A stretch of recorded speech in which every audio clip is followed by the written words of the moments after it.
If you've watched any of our RTX 4060 Ti 8GB content, you'll know that we don't think too highly of Nvidia's current generation $400 US offering. It's bad to say the least. And the main reason is the $400 US MSRP, and the second reason is it only offers 8GB of VRAM for $400 US. So it's overpriced and it heavily underdelivers. In general, we feel that 8GB of VRAM is no longer enough for PC gaming beyond the most entry-level options, where low to medium settings are typically used at a resolution such as 1080p.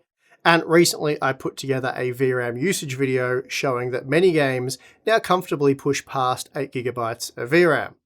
We've produced many videos at this point showing that 8GB of VRAM is insufficient, certainly for a GPU of the RTX 4060 Ti's capabilities. So, at least from our perspective, it's conclusive. And based on feedback from the vast majority of you, our viewers, it appears as though you agree. So we're on the same page, which is always nice. Also, there are quite a few of you who are using an 8GB graphics card, whether it be an RTX 4060 Ti or something different, and you've seen similar performance and visual related issues to what we've reported. And in fact, quite interestingly, there is a large number of you who have reported results that are even worse than what we've shown. Claiming weaker frame times and just more broken performance than what we've been able to show. So after doing a bit of digging, it occurred to me that almost all of those who were reporting worse results than what we were able to show were using stuff like an Intel 10th gen processor or a Ryzen APU. And the common link there seemed to be PCI Express 3.0, so not the newer 4.0. I mean, there's 5.0 now, but no graphics cards. Anyway, this makes sense because when you run at a VRAM, the data that is intended for the local video memory is moved to the system memory or RAM. And this means the GPU has to go access that data via the PCIe bus. So it communicates out the PCIe bus to the CPU and then out to the system memory. The primary bottleneck here is typically PCI Express bandwidth, but it could also be system memory. If we take the Ryzen 7 5700G, for example, a CPU that only supports PCIe 3.0, when using dual-channel DDR4 3600 memory, you can expect a bandwidth of about 40 GB per second. So the primary bottleneck in this example would be the PCIe bus, as a 3.0x16 interface limits you to just 16 GB per second. But if you happen to have a graphics card that's limited to just 8 PCIe lanes, like the RTX 4060 Ti, the bandwidth is cut in half to just 8 GB, whereas you'd get 16 GB using PCIe 4.0. And this means if you install an RTX 4060 Ti and a PCIe 3.0 system, you're only getting 8 GB of PCIe bandwidth, rather than the 16 GB you'd get in a PCIe 4.0 system, and this could really negatively impact performance when running out of VRAM, and that's what I want to look at today. If you think about it, we've been testing VRAM limits using a best case scenario with a Ryzen 7 7800X 3D using PCIe 4.0 and DDR5 memory. So for this video, I'm going about things a bit differently, and please note that much of the testing in this video is for science. We're purposely breaking the 8GB RTX 4060 Ti to highlight when the VRAM buffer has been exceeded. And of course, we will compare that data with the 16GB model. And not to toot my own horn here, but the data and information in this video is super interesting, so stick around. I think you're going to enjoy it. For testing, I will be sticking with the 7800X 3D, which means we're still using high-speed DDR5 memory, as I want to isolate the PCIe bus as the thing that we're changing here. And we'll be doing this by testing with PCIe 2.0, 3.0, and 4.0. So, let's get into it. We're going to start with a game that I've not used for these VRAM comparisons before, and that game is Doom Eternal, which was released back in early 2020. For testing, we're using the second highest quality preset, Nightmare, at 1440p with DLSS quality upscaling enabled. Also enabled is ray tracing, and this is a big problem for the 8GB model, as that pushes VRAM usage over 8GB. In this example, using PCIe 2.0, the 8GB model is basically unplayable. Aiming your weapon is extremely difficult, and that's due to 1% lows of just 20 FPS, and of course a sub 30 FPS average frame rate. Shockingly, the exact same GPU, but with 16GB of VRAM, that spat out over 100 FPS with 1% lows of over 80 FPS. The game here is using just shy of 9GB of VRAM, but this is enough to completely cripple the 8GB model. So does PCIe 4.0 help? In this example, no, PCIe 4.0 doesn't really help, at least not much. Both versions see around a 24% performance boost, the difference being that the 16GB model comes from around 130 FPS to 160 FPS, whereas the 8GB model goes from 28 FPS to 35 FPS. It's insane that both graphics cards are using the exact same GPU. Now just quickly, here's a side-by-side comparison of the 16GB model using PCIe 2.0 and 4.0. It's interesting to note that when using 4.0 we see more RAM used as well as more VRAM, and of course the performance is around 24% higher. Now doing the exact same thing with the 8GB model, we actually see more RAM usage in the PCIe 2.0 mode, though VRAM usage is much the same as we're maxing out the VRAM buffer. What's really interesting to note is the fact that frame time performance is very consistent. It seems as though the id Tech 7 game engine slows the entire game down to the frame rate that the hardware configuration can sustain, rather than trying to run at over 100 FPS like it probably should be, only to suffer massive frame dips to 20 to 30 FPS. Essentially, Doom has turned the 8GB RTX 4060 Ti into integrated graphics. Now, a game that we have seen serious performance-related issues for 8GB graphics cards in is the Calisto protocol, especially when using ray tracing even at 1080p. But for this testing, we're at 1440p using the Ultra preset with ray tracing enabled. Now, the performance of the 16GB model using PCIe 2.0 isn't amazing here, with 44 FPS on average, but it's certainly playable, despite the odd frame time issue. The same, however, cannot be said about the 8GB version, which is a stuttery mess and completely unusable. So this clearly demonstrates that the game is pushing past 8GB of VRAM, though according to the 16GB model only just, but that is enough to break the 8GB model. Now, increasing the PCIe bandwidth using version 3.0, we saw a 32% increase in performance for the 16GB model, boosting the average frame rate to 58 FPS, and now I'd say the experience was decent, certainly for a single player game. The 8GB card though, it was still completely broken, and although it averaged 39 FPS in our test, with 1% lows of 13 FPS it was completely unplayable. Then using PCIe 4.0, the 16GB model was much the same, and with smooth frame time performance it averaged 59 FPS. The 8GB model though was significantly better using PCIe 4.0, and although it still ran out of VRAM, the effects were far less noticeable. But if you play for long enough, you will still run into periods of horrific stuttering, and this is something I have tested in the past. Moving on to Resident Evil 4, we find another example where the 8GB RTX 4060 Ti is completely broken when limited to PCIe 2.0, whereas the 16GB model is very usable with very stable frame times. On average, we saw twice the performance from the 16GB card when comparing the average frame rate, while there was no comparison to be made when looking at the 1% lows. Stepping up to PCIe 3.0 didn't change much for the 16GB version. It's a few frames faster, but overall a similar experience. The 8GB version, on the other hand, was worlds better, but still much slower than the 16GB card, which was 64% faster. Then with PCIe 4.0, the 8GB model is now very usable, with minimal frame spikes, though frame time consistency was still worse than the 16GB version. And the 16GB card was also 22% faster on average, with almost 50% greater 1% lows. Horizon Forbidden West is another new game that can easily exceed an 8GB VRAM buffer, and we're certainly seeing that here with the very high preset at 1440p with DLSS quality upscaling and DLSS frame generation enabled. Despite using PCIe 2.0, the 16GB card averaged an impressive 97 FPS, though they are frame gen frames, so not really 97 FPS, but it's at least the smoothness of 97 FPS. Anyway, the point is, it is worlds better than the 8GB model, which was without question unusable with an average of 24 FPS and 1% lows of 8 FPS. The gameplay quickly desynchronizes as the 8GB model can't keep up when rendering so few frames, but you get the idea, is very bad.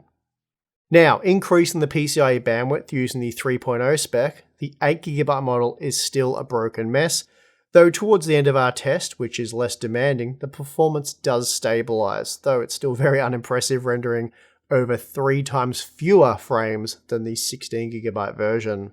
Now, switching over to PCIe 4.0 really helps out the 8GB model, and while we still saw the occasional frame time issue, performance was worlds better than what we've seen previously when using PCIe 3.0 and in particular PCIe 2.0.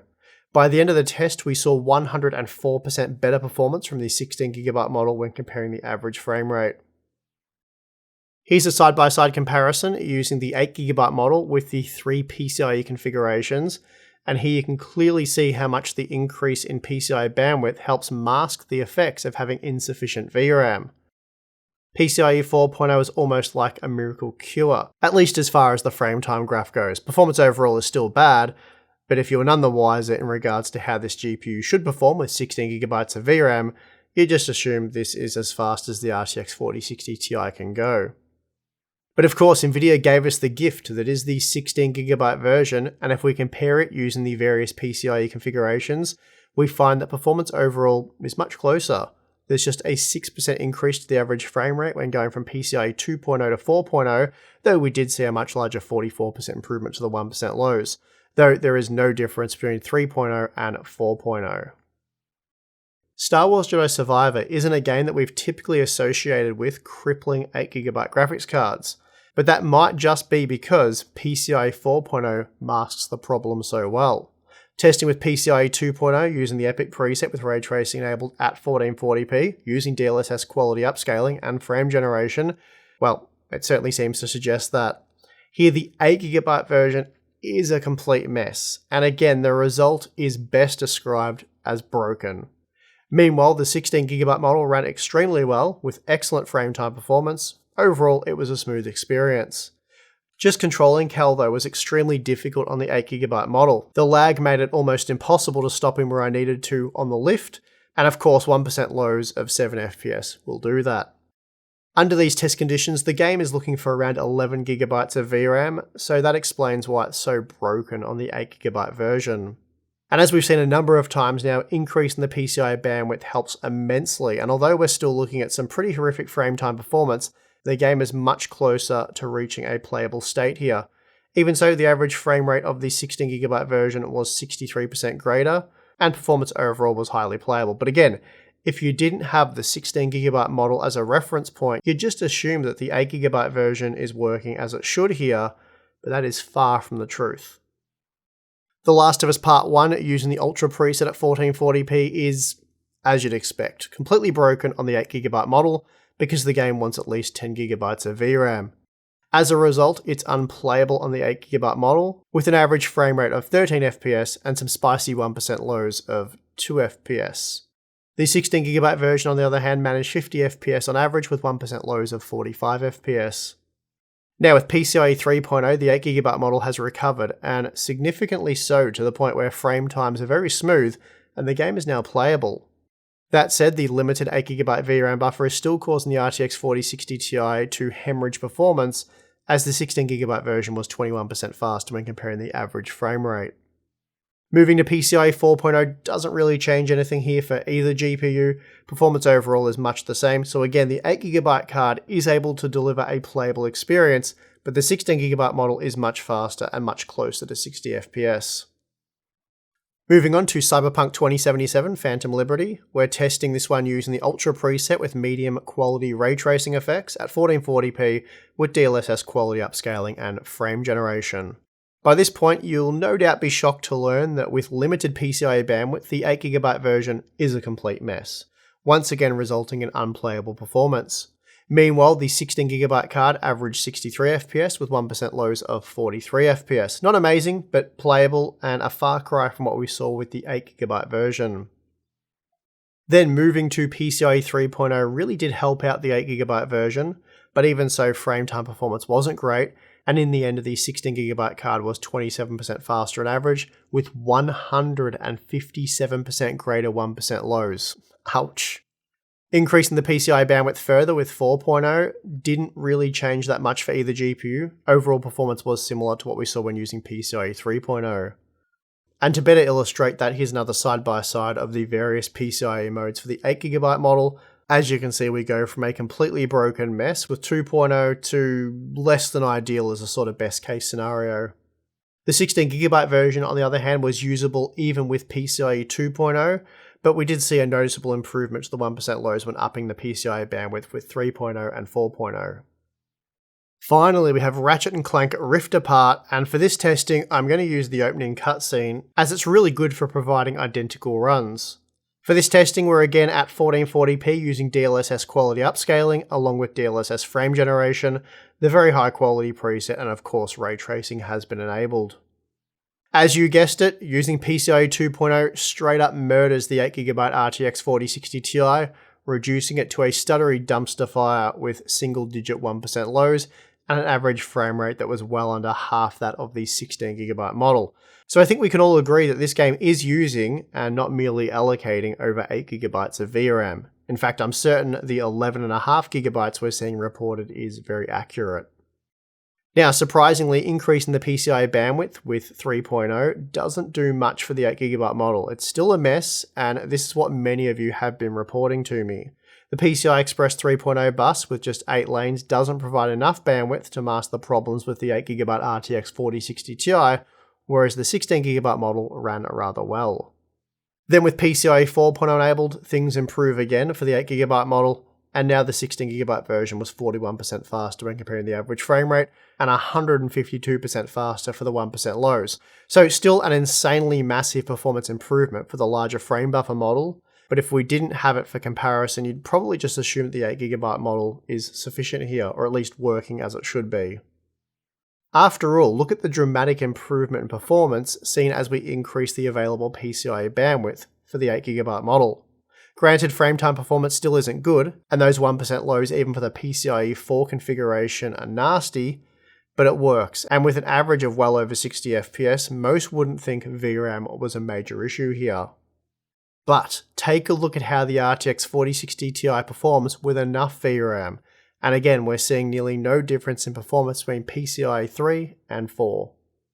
Now, we've looked at a lot of performance-related comparisons, but for many games, running out of VRAM doesn't actually impact the frame rate or frame time performance. Rather, it affects image quality, like in this example using Halo Infinite at 1440p with the Ultra preset plus ray tracing. In this first example, you can see that the 16GB model is displaying the textures for the dead tree branches correctly, whereas the 8GB model isn't. It's a blurry mess, and the same extends to the tree leaves in the background. And here we get a better look at that. Even the rocks in the background are flat and blown out on the 8GB card, whereas the 16GB model offers high quality textures, the correct textures, I guess you could say. And here's a look at some of the surface textures. The mud here looks decent on the 8GB model, certainly not as bad as some of the tree and rock textures that we've just seen, but it's still not the ultra quality textures which can be seen with the 16GB model. And boy do those small shrubs look horrible on the 8GB card. Actually, here's a good look at that here. It's a night and day difference, and by not correctly rendering those textures, the 8GB model is actually a bit faster. Even when we move out of the forest environments to the installations, we see massive differences in texture quality between the 8 and 16GB models. Just look at how bad the muddy textures are here. If you happen to play this game on an 8GB graphics card with the ultra textures, you'd come away thinking the graphics are a bit dated. But a game that suffers even more from this is Forspoken, and I remember when this game first came out, a lot of gamers were bashing it for looking like a game from the early 2000s, but truth be told, I believe those gamers were using 8GB graphics cards with the ultra quality settings, and gamers do this as they simply apply the highest quality settings they can while still achieving the desired frame rate, and as you can see here, performance isn't affected. Rather, it's the image quality that is heavily degraded on the 8GB graphics card, so that's a huge problem. It's remarkable just how much PCI Express 4.0 helps when running out of VRAM. Imagine if this was a times 16 card. Anyway, historically, the thought process here has always been, if you run out of VRAM, you're going to have a bad time. There's really no two ways about it. Lack of VRAM, big problems. Lots of stuttery, frame time, stuff like what we saw, and generally there hasn't really been a workaround other than to lower the demand on VRAM. But we did see quite a few instances where the 8GB VRAM buffer had been exceeded, but when we increased the PCIe bandwidth using PCIe 4.0, you were mostly getting away with it, at least to the extent that the game was playable. As we saw, decreasing the available PCIe bandwidth is a great way to test the VRAM buffer to see if it's being overwhelmed, and running the 8GB RTX 4060 Ti in modern games using PCIe 2.0 and high quality settings at 1440p, it was a really easy way to break this product. And in all instances, we found that it was possible to still achieve playable performance on the 16GB version of this product. The exact same product, they've just put another 8GB of VRAM on the backside of the PCB, clamshell design, and that's enough to fix it. Now, while PCIe 2.0 might be unrealistic for real-world testing, because most systems these days do support PCIe 4.0, though, as I noted, there are still many of you using PCIe 3.0, but in any case, this was really a for science type test. That said, we still did see numerous examples, even when using PCIe 4.0, where the 8GB model was much slower than the 16GB model, and this is something we've also highlighted in past content. Of course, you can lower quality settings to avoid exceeding an 8GB frame buffer, so in a way it's an easily solvable problem, but also, if you're spending $400 US on your graphics card, do you really want to be compromising on quality settings? I suppose the point here is, if you are buying a GeForce RTX 4060 Ti over something like a Radeon RX 7700 XT, which is generally a faster product for rasterization, but you'd be buying this product presumably because it does have stuff like DLSS upscaling. We know DLSS to offer higher quality than FSR. You also get DLSS frame generation, again a better solution there. And of course, you do get better ray tracing performance. But the irony being that both frame generation and ray tracing require more VRAM, and using them in modern games generally calls for more than 8GB. Realistically, if you want to use these features moving forward, you really will require a minimum of 16GB of VRAM, and this will become extremely evident over the next few years. And I'm going to assume that you do keep your graphics card for at least that long. Now, finally, I would like to clarify a few things pertaining to our stance on 8GB graphics cards, because the nuances of this discussion are often lost on some people. So, when I say stuff like 8GB of VRAM isn't enough for mid-range to high-end gaming, or I'm just talking about the issues with 8GB of VRAM in general, I'm not saying you can't game on an 8GB graphics card. And I'm also not saying you're a fool for buying an 8GB graphics card. So please do not take those comments personally. This isn't about your purchasing decision. What I am saying is this: Nvidia should have never charged you $500 for an 8GB graphics card in 2020 in the form of the RTX 3070, and they sure as hell shouldn't have then charged $600 for the 3070 Ti in 2021. And then I suppose they sure as hell shouldn't have charged you $400 in 2023 for this thing, the RTX 4060 Ti 8GB. Now, I am far less concerned with lower-end entry-level products such as an RTX 3050 or RX 6600, for example. The RX 7600 and RTX 4060, they do kind of suck as current generation products priced around $300 US, but look, they're far less of an issue when compared to an 8GB RTX 4060 Ti. So, why am I pushing back against Nvidia and to a degree AMD when it comes to VRAM on these new graphics cards? What's the goal of content like this and all this testing? Well, the goal is pretty simple, really. I want to help move things forward in this industry, and I want to try and get better quality products into the hands of gamers. It's been about 8 years now since 8GB of VRAM made its way into affordable mainstream products, and while that was exciting news back in 2016, in 2024, it's now holding back the gaming industry. Some game developers have even gone on the record to complain about how 8GB graphics cards are hindering game development. Too much time has to be spent, invested, trying to get the latest and greatest titles working for 8GB graphics cards.